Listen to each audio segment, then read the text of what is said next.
Hello everyone, সবাই কেমন আছো? আজকে দুপুরে রান্নার আয়োজন। আজকে আমি রান্না করব লাউ চিংড়ি, একদম সহজ উপায়ে। প্রথমে প্যানটি গরম করে তাতে পরিমাণ মতো তেল দিয়ে দিব। তেল গরম হয়ে এলে এতে পেঁয়াজ এবং কাঁচামরিচ কুচি দিয়ে দিব। আমি মূলত লাউ রান্না করি কাঁচামরিচ দিয়ে। কাঁচামরিচ দিয়ে রান্না করলে লাউয়ের স্বাদটা অনেক মজার হয়। পেঁয়াজ এবং কাঁচামরিচ লাল লাল হয়ে আসলে এতে দিয়ে দিব মশলা।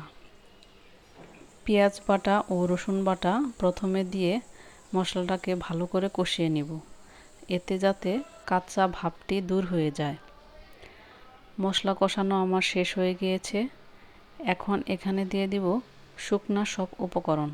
প্রথমে দিয়ে দিলাম ধনে গুঁড়া 1 চা চামচ, 1 চা চামচ হলুদ গুঁড়া, 1 চা চামচ জিরার গুঁড়া, পরিমাণ মতো লবণ। এবার সামান্য একটু পানি দিয়ে মশলাটাকে কয়েক মিনিট কষিয়ে নিব। 4-5 মিনিটের মতো মশলাটাকে কষিয়ে নিতে হবে। কষানো শেষ। এবার দিয়ে দিব আমি আগে থেকেই পরিষ্কার করে রেখেছি চিংড়িগুলো দিয়ে আরও 4-5 মিনিটের মতো মশলার সাথে মাছগুলোকে ভালো করে কষিয়ে নিব। এবার দিয়ে দিব লাউ, চিংড়ি এবং মশলা সবগুলো একসাথে কষতে দিব। এই তো দেখতে পাচ্ছেন লাউ থেকে পানি ছেড়ে দিচ্ছে। আমি এই পানিতেই লাউ রান্না করে নিব। লাউ থেকে অনেক পরিমাণের পানি উঠেছে। এই পানিতেই আমি লাউটাকে সেদ্ধ করে নেব। এখন 10 মিনিটের মতো রান্না করব। এই তো আমার রান্না হয়ে গিয়েছে।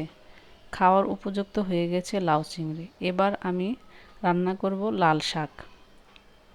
কেটে ধুয়ে রাখা লাল শাকগুলো আমি কড়াইয়ে দিয়ে দিলাম পরিমাণ মতো লবণ দিয়ে। এবার ভালো করে লাউ শাকটাকে সেদ্ধ করে নেব। এবার একটি প্যানে পরিমাণ মতো তেল দিয়ে তেল গরম হওয়ার পর এখানে পেঁয়াজ ও রসুন দিয়ে দেব এবং ঝাল পরিমাণ মতো কাঁচামরিচ দিয়ে দেব। ঝাল যার যার টেস্ট বোঝে। এবার পেঁয়াজ, রসুন এবং কাঁচামরিচ ব্রাউন আকারের হলে এর মধ্যে সেদ্ধ করা সেই লাল শাকগুলো দিয়ে 2 মিনিটের মতো ভেজে নিব।